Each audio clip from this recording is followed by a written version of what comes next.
তো গেস্ট এসেছে, গেস্টের জন্য আইসক্রিম নিয়ে এসেছে। তুমি এক্ষুনি সবাইকে দিয়ে দাও, আমি এতটা খাবো না। এই দেখো তোমাকে দেখে দেখো কথা বলছো। এই যে আমার দিকে তাকিয়ে আছে আমার ডার্লিং।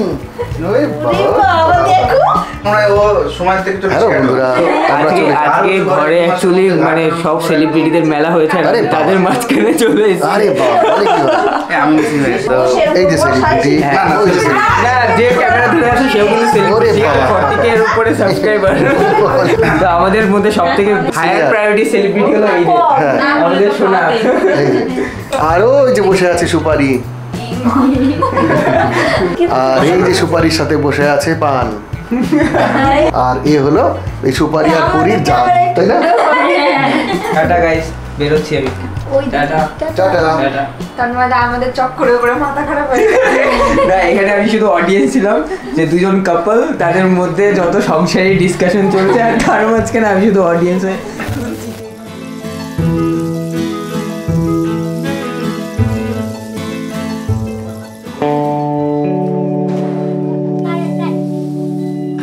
তো গুড মর্নিং, সকাল সকাল দুধ চা। আমি আজকে 7টার সময় উঠে ঘরটার ঝাড় দিয়ে তারপরে কাপড় জামা ছেড়ে তারপরে ঠাকুর উঠাইয়া গোপাল ঠাকুর পূজা টুজা দিয়ে তারপরে চা বানাইয়া এখন খাচ্ছি।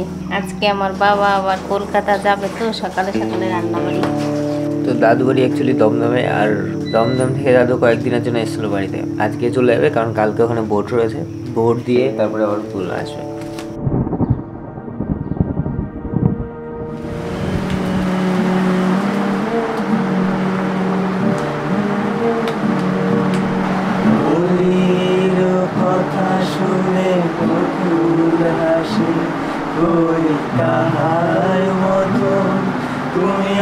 এখন জানলার পাশে বা ব্যালকনির পাশে দাঁড়িয়ে বৃষ্টি উপভোগ করা ছাড়া আর কোনো কিছু করার নেই আমার পুরো দুনিয়া রয়েছে সিস্টেমের মধ্যে, আর কারেন্ট না থাকা মানে আমি অকম্মা, পুরো অকেজো, কোনো কাজ নেই। ফোনে একটু একটু লেখা সম্ভব হয়, তো এরকম অবসর সময় মানে আমার জন্য হয় গিটার নিয়ে বসে থাকা অথবা কোনো একটা বই নিয়ে বসে থাকা বা কিছু একটা লেখার চেষ্টা করা।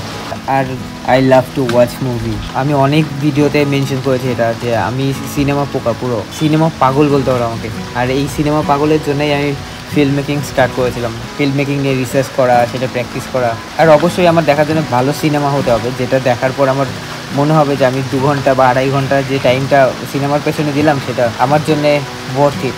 তারপরে জামা কাপড় কেচে রান্নাবাড়ি শুরু করছি, ওই জন্য কিছু করতে পারি নাই। আজকে উচ্ছে ভাজি, ডাল আর সয়াবিন আর চাটনি করছি, আর এখন সবাই মিলে খাচ্ছি। নাতি নাতি আমি মেয়ে সবাই খাচ্ছি। হাই গাইস, তোমরা কেমন আছো? খাওয়া দাওয়া শেষ, আর খেতে খেতে আমি দেখছিলাম পঞ্চায়েত 3, তো কেবলমাত্র শেষ হলো, কালকে রাত্রে থেকে শুরু করেছি। জাস্ট সেরা সিরিজ, সেরা। তোমরাও দেখে নাও, 28 তারিখে বেরিয়েছে, মানে মন ভরে যাবে তোমাদের। দাদার ইউটিউব চ্যানেল আমি মাঝে মাঝে চেক করি, কমেন্টগুলো পড়ি, তোমাদের ভালো লাগে।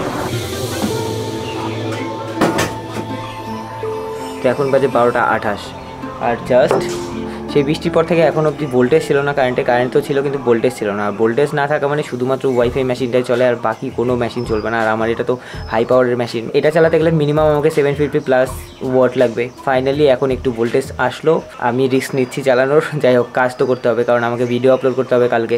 অবভিয়াসলি আমি ডেইলি ভিডিও আপলোড করতে পারতাম, কিন্তু ডেইলি ভিডিও আপলোড করছি না এর জন্যই কারণ আমি চাই যে আমার কোয়ালিটিতে একটু ফোকাস করতে। মাঝখানে একটু টাইম না পেলে আমি নিজের কোয়ালিটি কী করে ইমপ্রুভ করতে পারবো, নিজের কন্টেন্ট কী করে ইমপ্রুভ করতে পারবো সেটাতে ফোকাস করতে পারবো না। এটার জন্য আমার প্রপার টাইম দরকার, তার জন্য আমি মাঝখানে 1 দিন বা ম্যাক্সিমাম হলে 2 দিন টাইম নিচ্ছি, তার থেকে বেশি টাইম নিচ্ছি না। সবাইকে অসংখ্য ধন্যবাদ এত সাপোর্ট করার জন্য, ভিডিওতে গ্র্যাজুয়ালি কমেন্ট করতে থাকার জন্য। নতুন নতুন মানুষ আসছে, নতুন নতুন ভিউয়ার্স আসছে। I am so glad for you guys. তোমরা দেখতে থাকো, সাপোর্ট করতে থাকো, আর আমি চেষ্টা করছি যত ভালো ভালো সম্ভব তোমাদের জন্য কন্টেন্ট বানানোর। আই প্রমিস, মানে আমি আমার সবটা দিয়ে চেষ্টা করবো যত তাড়াতাড়ি সম্ভব ভিডিও আপলোড করা বা যত ভালো কিছু কন্টেন্ট বানানোর। আপাতত ব্লগ আসছে, তাছাড়া আরও সাইডে কিছু কিছু প্রজেক্ট চলছে যেগুলো নিয়ে আমি ভাবছি, যেগুলো নিয়ে আমি লিখছি, সেগুলোর জন্য টাইম দরকার একটুখানি। That's all, keep supporting, thank you so much.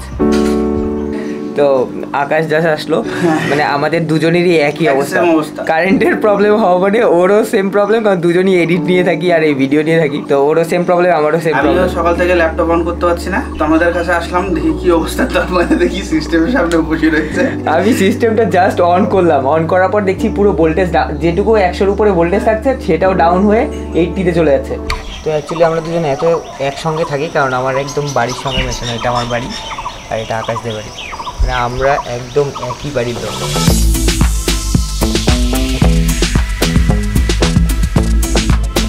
তো এই ঘরটা আমি সেট আপ করেছিলাম স্টুডিও বানানোর জন্য, পুরো স্ট্রাকচারটা তৈরি হয়েছিল স্টুডিও সেট আপ করার জন্য। আর সেই প্ল্যানেই আমি পুরো ওয়ারিং থেকে শুরু করে জানলা টালনা সব কিছু ডিজাইন করা, সব কিছু আমার স্টুডিওর জন্য।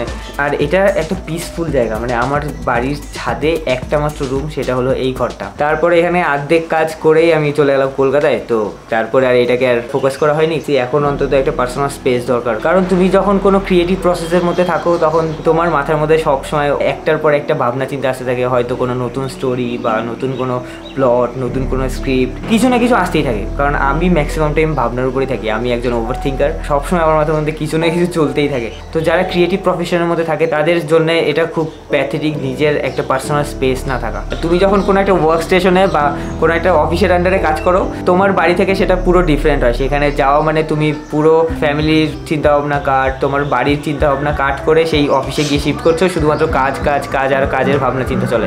তো যখন তুমি সেই কাজটাই বাড়ি থেকে করো তখন তোমার জন্য সেই personal space are working space এই দুটোকে মেনটেন করা খুব কষ্টকর হয়ে যায়। প্রত্যেকটা সময় কোনো একটা কাজের মধ্যে আছো, কোনো না কোনো টাইমে তোমার বাড়ি থেকে কিছু না কিছু আসবে, হয়তো বলবে যে এখানে যা ওখানে যা, এটা কর, এটা করতে হবে, বাড়ির এটা দরকার, এটা দরকার। কোনো না কোনো দিক দিয়ে তোমার ওয়ার্কিং স্পেস বা পার্সোনাল স্পেস দুটো কম্বাইন হয়ে যায়, তো সেটাকে মেনটেন করাটা খুব কষ্টকর। আর এর জন্যই আমি ভেবেছিলাম যে এই ঘরটা যদি হয়ে যায় তাহলে হয়তো সেই প্রবলেমটা থেকে অনেক বড় একটা সলিউশন বেরোবে। আর এই যে পেছনে আমার স্ট্রাকচারগুলো, এই স্ট্রাকচারগুলো বাড়ির যত দরজা বা এই ঘরের দরজা সব এখানে এইভাবেই নষ্ট হচ্ছে, এইগুলো লাগানো হচ্ছে না।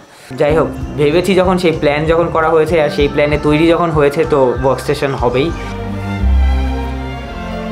তো এখনকার জন্য মোস্ট ইম্পর্টেন্ট কাজ হলো হয়েছে ইয়া, তো একটু দরকার ছিল, আমি এমনিতেই মেস আপ ফিল করছিলাম এটার জন্য। So far so good.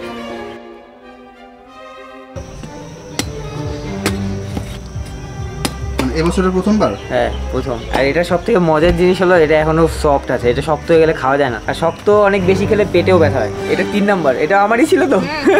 তানময়দা continue খেয়ে যাচ্ছে, মানে এই আমাকে এর আগের দিন তানময়দা কমেন্ট করেছিল, বলো। হ্যাঁ, তোর ভিডিওতে কমেন্ট করলাম দেখে যে আমাকে ছাড়া খেয়ে দিলি।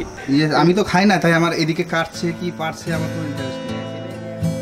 যত আমাদের ইলেকট্রিসিটির যত নষ্টের গোড়া এখানে।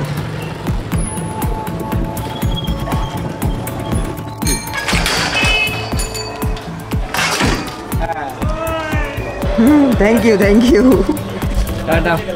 দুজনে গিয়ে ইলেকট্রিসিটির প্রবলেম সলভ করে তারপর এখন বাড়িতে আসছি। সারাটা দিন ইলেকট্রিসিটি ছাড়া গেছে।